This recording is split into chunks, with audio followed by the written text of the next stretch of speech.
Let's just get this out of the way.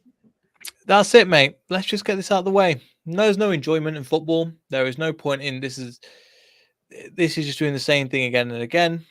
We've lost 2-0. Sometimes, and it's not the losing, it's the way that you lose. And we could have saw you coming a mile off. Thing is, so you say it's the way we lose, but how many times have we said that? It's like it just feels deja vu all over again. And like the thing is, Newcastle are a fantastic team, absolute top notch, and Eddie Howe's got like them absolutely firing, and he's getting the most out of some very good players out, and also getting a lot out of some players that you would say are typically you wouldn't put as that top tier of player, but Eddie Howe's improved them. Longstaff, Yeah. Almiron, Joel Linton, like, Willock. Willock was fantastic in this game. Yeah. The thing is, these players like, and I know Joe Linton and Almiron are now like that level above, but when Eddie Howe came in, they were looked at as meh, pretty bang average. And I know they Championship. were coached by Steve Bruce, and they might as well have not been coached at all at that point. But like, you've got to give the credit to Eddie Howe and Newcastle. What they're doing is absolutely brilliant. And I know there's a lot of bitterness to Newcastle. I don't really hold any of it. Good luck to them, and hope they smash Not it. But really. for Not us, not anything from me. I think there's a little bit on social media, but aka that doesn't count. I think I've mentioned before the Geordies, when they've come down to the ground, have been loud, regardless of whether they were winning or losing. They know what it's like to be dragged through the mud, and so I have no ill will against them personally. And in terms of a fan base, they've always been fantastic. It's the only reason I'm saying this to cheer myself up, because that performance was coming from a while off, and we didn't even imagine.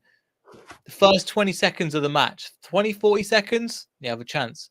You think going into half time would have changed it up. Same problem again. Same half comes out. Still, I think they hit the post within 20 seconds of the second half as well.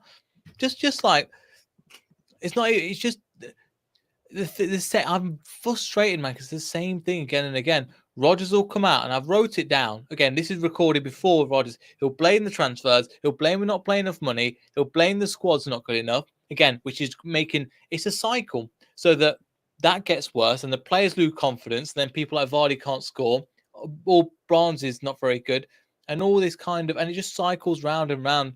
Nothing changes. Manager won't get sacked. The squad will continue. We won't sign anybody in January, and we're just repeating the cycle again and again. It's been like that for 3 windows now. the thing is, and I'm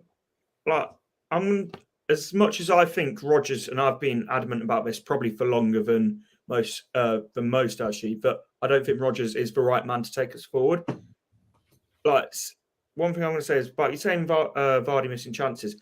I don't think you can make any excuse for Vardy for missing that chance. Like, that is completely on him. But the fact that it was only 2-0 at that point is a miracle in itself. It should have been 4 or 5 to Newcastle. And the thing is, Sean Longstaff should have had a hat trick. that's it. And the thing is, like, if we were saying this and it was just we were beaten by Newcastle, who were a fantastic team, and like, but we gave it a right go, fair enough.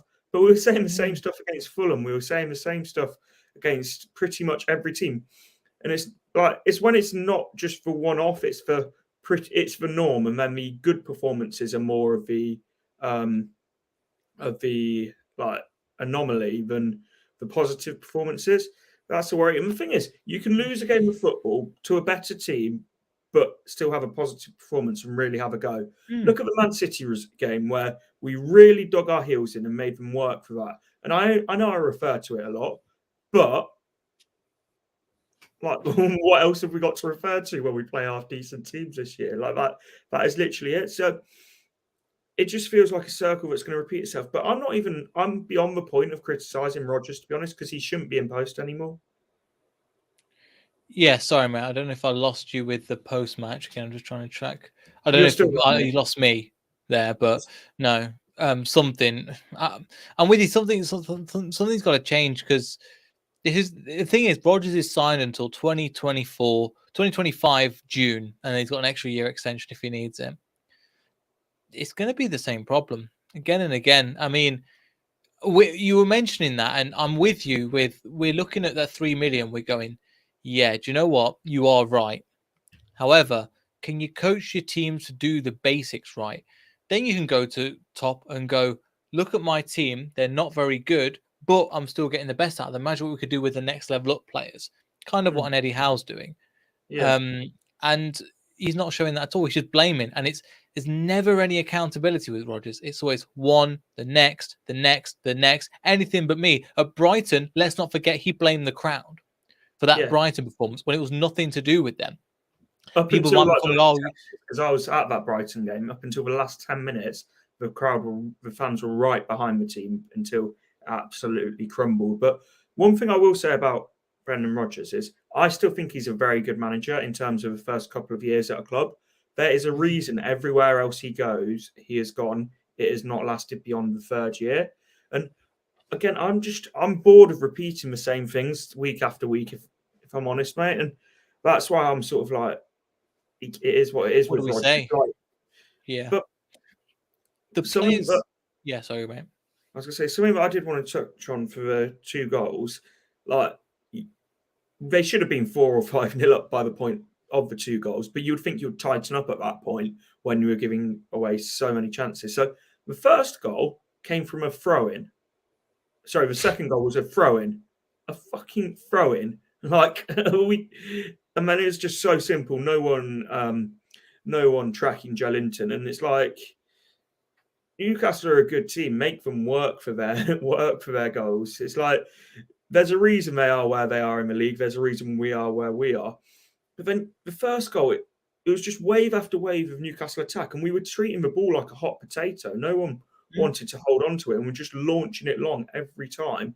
And it's like, it's all good doing that, but if you've got no focal point to hold it up and you're just launching it long, it is so basic. Newcastle pressed very well, don't get me wrong there. And they've got the defenders to play against the long ball. Botman, Byrne, Shaw were like, brilliant, easy enough for us, clearing it up. It was almost if, mate, it was a training exercise for Newcastle.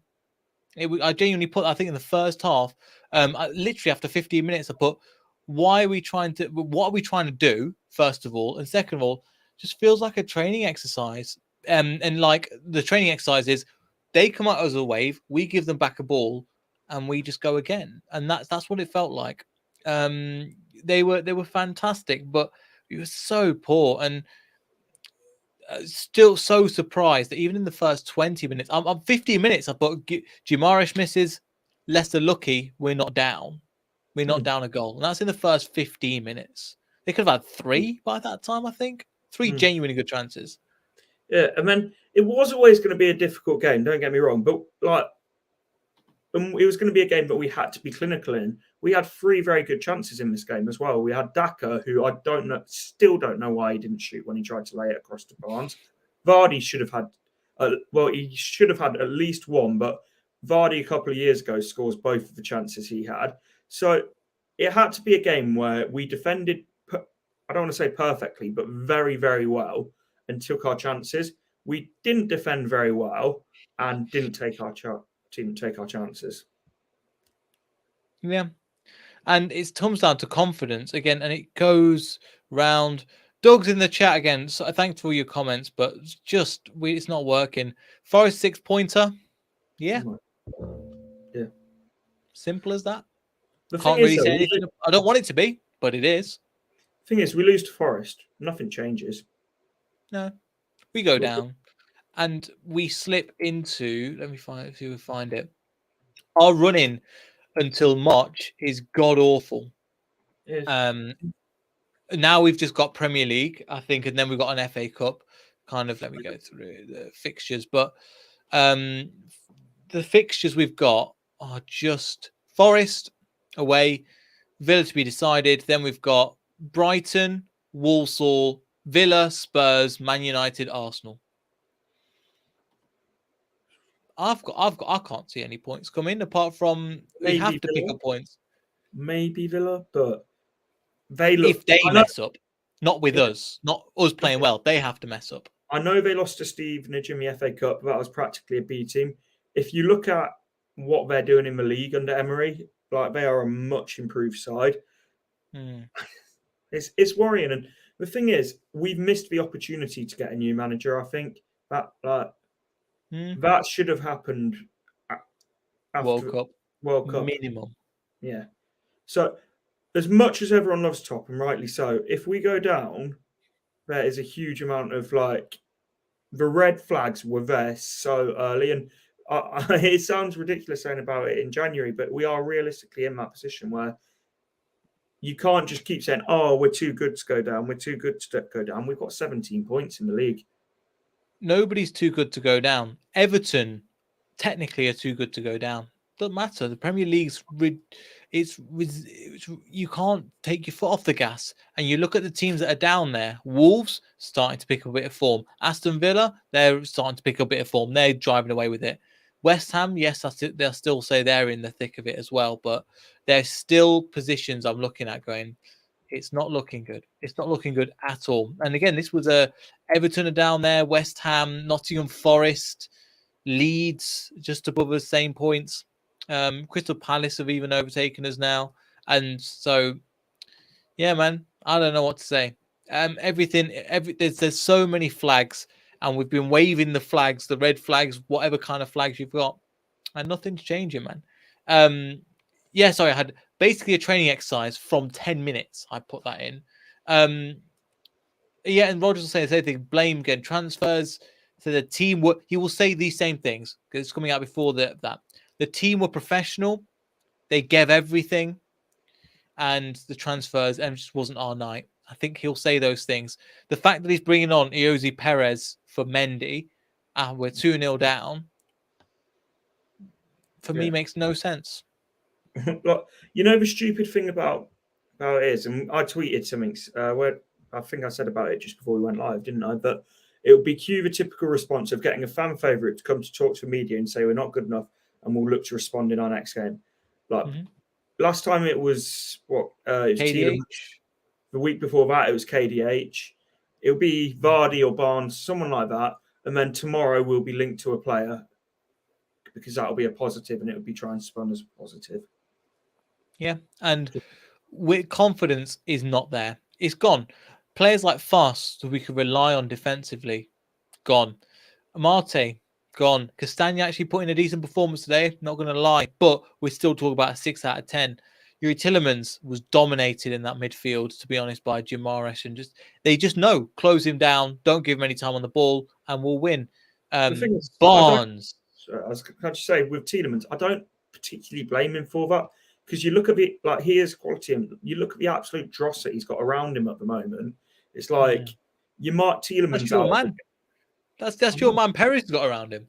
Exactly. But you mark Tielemans out of the game, we've got nothing. So you just stick a man on him, and like we have got no creativity. Albrighton, again, club legend and all of that side of it. He looked like he was running in quick. He looked like he was running in quicksand. He shouldn't be playing anymore. He gave the ball away. Him and Castagna both gave the ball away for the first goal. Just get it past, and then again, and for the second goal, criminal defending. But it was criminal defending throughout the game. Newcastle just couldn't finish, and when they did finish, they won the game. And at 84 minutes, I was like, I don't fancy doing post match for the rest of the season like this.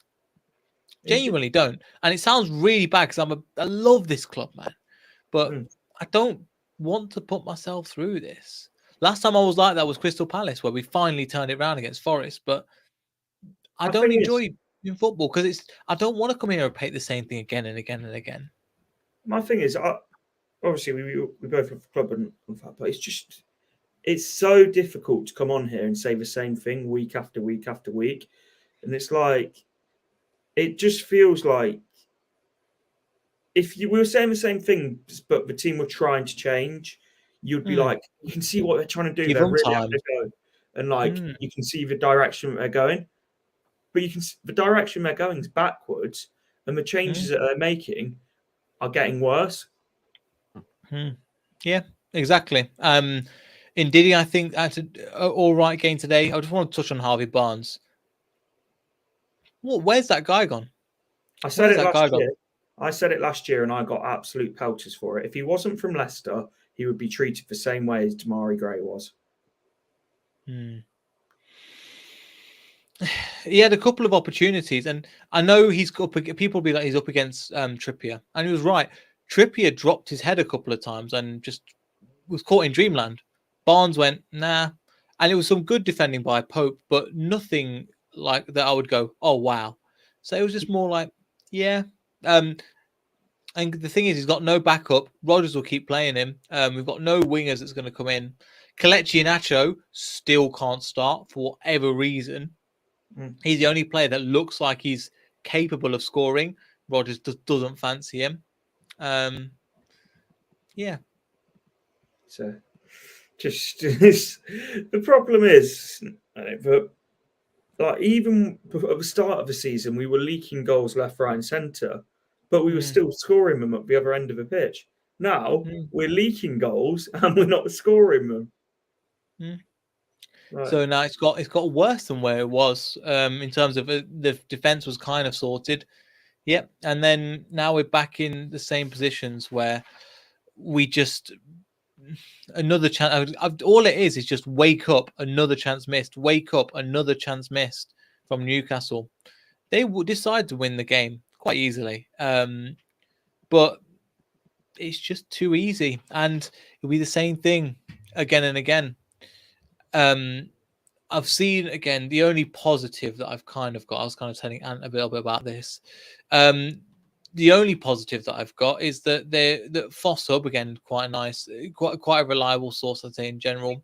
Atalanta changed their plans in regards to Jeremy Boga, so Fiorentina and Leicester won't get him on loan. I mean, that's kind of a positive. I mean, it is, but at the same time, he still walks into like as much as we should be looking above a player like Boga who's been dead wood for Atalanta for almost 2 years.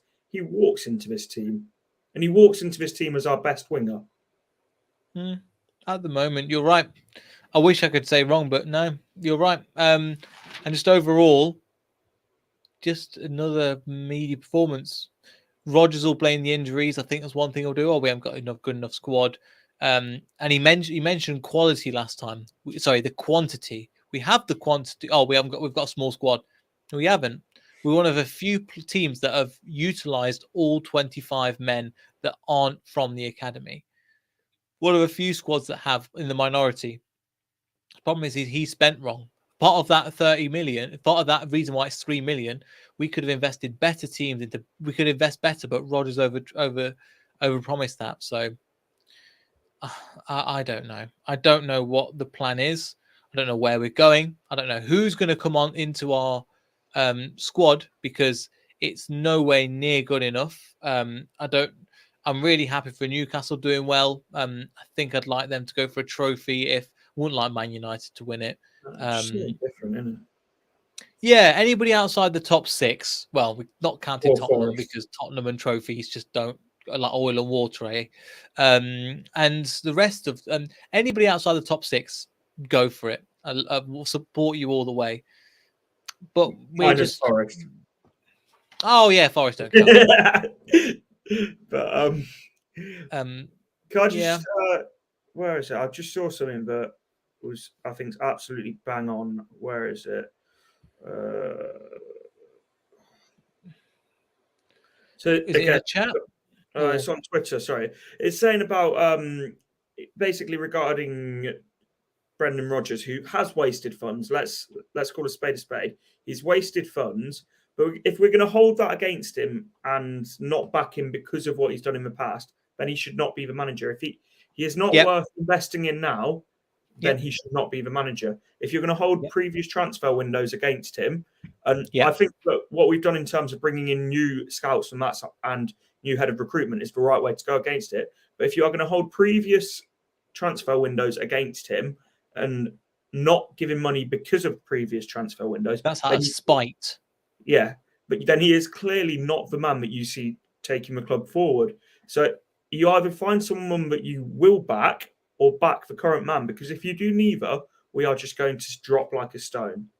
And I totally agree. And I think in the meantime, with Brendan Rodgers, what's he going to do? Is he going to go, Yes, sir, no problem. I'll get on with it. No, he's going to throw the club under the bus. He's going to throw the owners under the bus. He's going to throw the players under the bus. He's going to throw everything in his power that's not related to him and blame everything else. So this isn't something that's just going to go, yeah, some people are just like, bow your head, know where you are. Brendan Rodgers will come out and he'll go, know your place, know your position. And your position is nothing. And he will come out and he's already said, we need to basically, paraphrasing, we need to sell part of the club to somebody else to get money in. I mean, what kind of man does that on 10 million a year? Yes, I know he's got the situation with him, but you're right. If they don't want to trust him with transfers, don't back him. Get rid of him. But you don't want to do that. You don't want to bring in some players. We just need to say it's already January. It's the beginning of January. I'm already saying write off 2023. I'm writing off this season. We just need to not get relegated, and that's considered a success for Leicester City that we're competing with Europe, and with a manager that's supposed to be one of the best managers in the league. What we've got to say and prove for that is write off this season. You know That's what we've got. You know what's even more painful about that, mate? Is the warning signs have been there for so long and people have just buried their head in the sand. Yeah. And not just the warning signs, the previous manager, Brendan Rodgers' previous jobs have been there. But we need to just not even get on with it. We just need to get a move on. Just do something. As you were saying, we should have got some transfers sorted when Martin Glover was out. We should have had them ready to go, like Cody Gakpo kind of thing. Not Cody Gakpo exactly, but that position where we're agreeing pre-deals, and then the first day we're ready to go. Especially with the World Cup period, Leicester City weren't doing anything then. We should have had these deals ready to go. Now we're umming and ahhing. Looks like we're going to get beat. Bournemouth look they're ahead of us for that right winger. We'll have to see.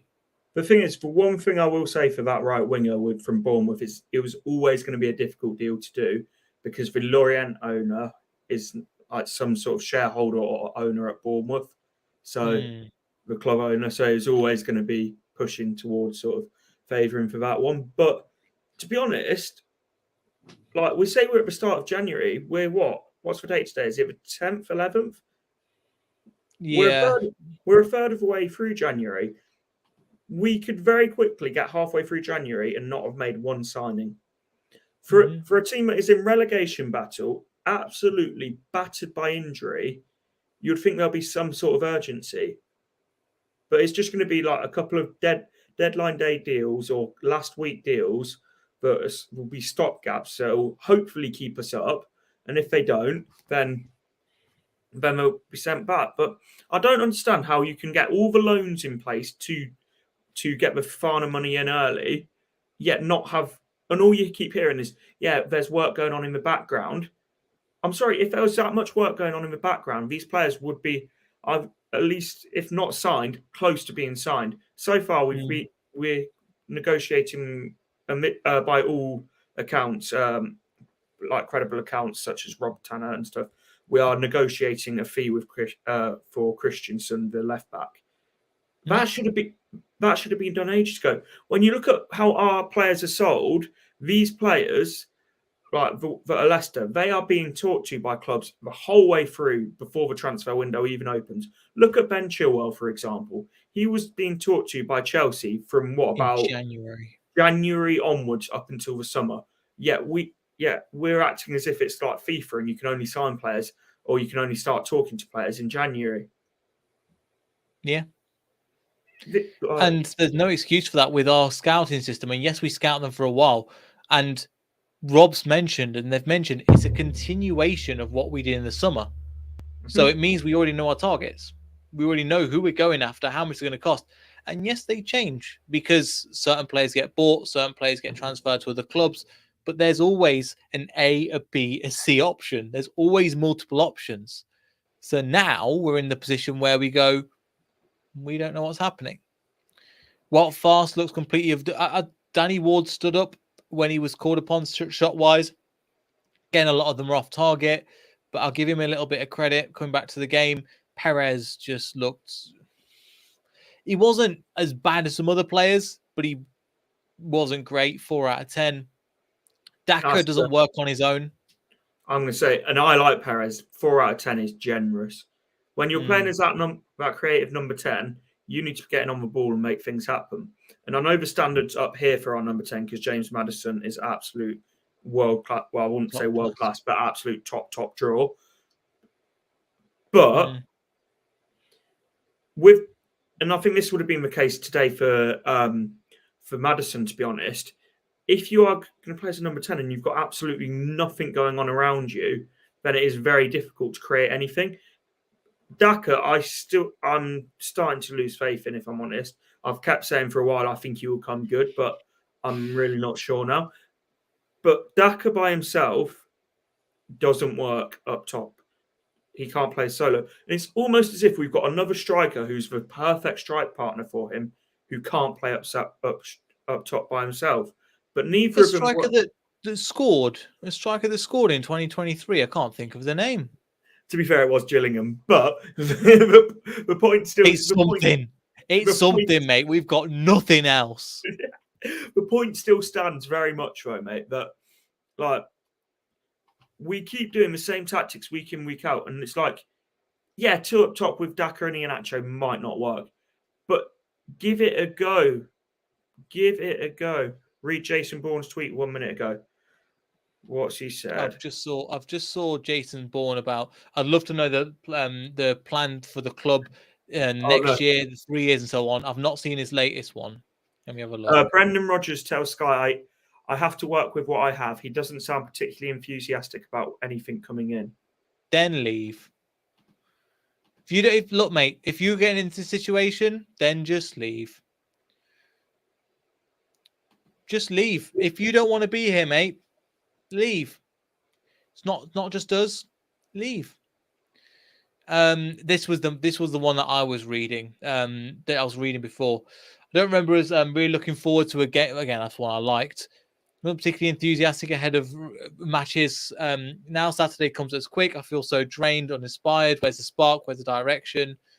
And it was something. I think it was another one where he was mentioning. I'd love to know the plan for the club, because the club is, we're sleepwalking into relegation. We're sleepwalking into nothing, and it's sleepwalking into nothingness. And I hate to be it, because we were in love with our owners, and this has been coming. This has been coming, as we've been saying, and for some reason, one thing that Rob has mentioned in the last one, Top listens to the fans, and for some reason, we keep backing the manager as fans. I don't understand why, because if we don't, then Top get rid of him, and then we can do something else. When we asked that question, didn't we? And is Brendan Rodgers the right man to take us forward? He said they've always got backup options. Yeah, he gave a very political answer for that one, and I've got a lot of time for Rob Tanner. But if you go back and watch the interview, he says, as of right now, but there is contingency plans. So who knows? But I feel like it's almost a situation of it's unfortunate of how it's going for Brendan Rodgers. There's a lot he could do on his side, but it almost just feels like it's best for everyone if it just goes now, because he's clearly not happy with the state of what's going on. Top clearly doesn't want to back him. It's it almost feels like the club is going to come at the detriment of a standoff between the two of them. Mm-hmm. Yep. And I think the club is going in one direction, and it's not looking like it's going to change anytime soon. And that's the worst thing. And we're looking for any updates in terms of there's been nothing so far in terms of updates for transfers and everything. But just change some. The thing is, we saw with Ranieri, there's a new manager bounce, and there is nothing really that is going to change. Our next home game is against Brighton. The thing is, the atmosphere is going to be dead as it is, but the thing is, though, a new manager long term probably won't be a new solution. But if we get a new manager bounce, those points will be crucial in keeping us up. Because at the moment, we are doing the same thing week after week after week and expecting a different result. Isn't that almost like the definition of insanity? We've been doing it for years, mate. since we lost against Forest, I've been calling for the manager's head and that was seen as contentious at the time. We've seen other content creators, and we've been in the minority. We've been joked about, and again, I respect Chris from Leicester TV. He's come at us on his show and goes, "You're wrong. Give him enough time." And he said, "Give it this time next year. We're seeing the same problem, we're seeing the same predicament, and we are." So well, let's I don't be honest, see why we're not not. in the same predicament. We're in a much worse one, which was Worse very predicament. Yeah, you're right. You're right. We've been mocked for saying it, and look, I'm not trying to sit here and go, "I told you so," but we've made our points on multiple shows about why this is, and we just need. I think in terms of the fans, we just need to make our voices heard, and I still think the majority of fans will still back the manager at the ground. Against Brighton. I don't understand why, but they will. Yeah. Well, the thing is, I don't think the away fans will. If we lose after Forest, lose to Forest on Saturday, it will turn as toxic as it has all season. Vile. Mm-hmm. So, and they've just beaten Southampton, which I know is not much, but so I think they lost in the cup. But regardless, I mean, yeah, I don't know, mate. But thanks to everybody. We got good again. Thank you for all your comments. I'm sorry I didn't get to them. This has just been a bit more of a ranty one. And if this continues, lads, be honest, well, and ladies, if you're in the comments, but let's be honest, most of you are lads, and watching. Thanks for tuning in. I don't know if we're going to keep doing post matches, to be perfectly honest with you, because fed up of saying the same thing for a year. Just fed up. So I want to say something positive. I think Ant knows I'm a positive guy, but when there's nothing to say, I don't see there's no point in putting that toxicity out there. It's like positive toxicity where you like faking it. It's just like, no, it's not worth it. That's the one thing that I'll never do on here is I'll always say what I think and how I'm feeling, and like sometimes you'll end up on with egg on your face for it, but that's like if we're not going to come on here and say how we really feel, what's the point? Exactly. And Ethan's put in as well. So thanks, Ethan, for all your comments as well. 40 likes, get the viewers up, likes up. Again, I'm not like Ant. I can't do the whole plugging like going live that gets. I'm not very good at it. Again, it's not in my nature. But if you could, that would be great. Thank you. But yeah, Leicester rubbish. Let's see if we can survive relegation. On to Walsall away. Well, haven't got a big game at the weekend, have we? Yeah, but they don't care about us. That's true. But yeah.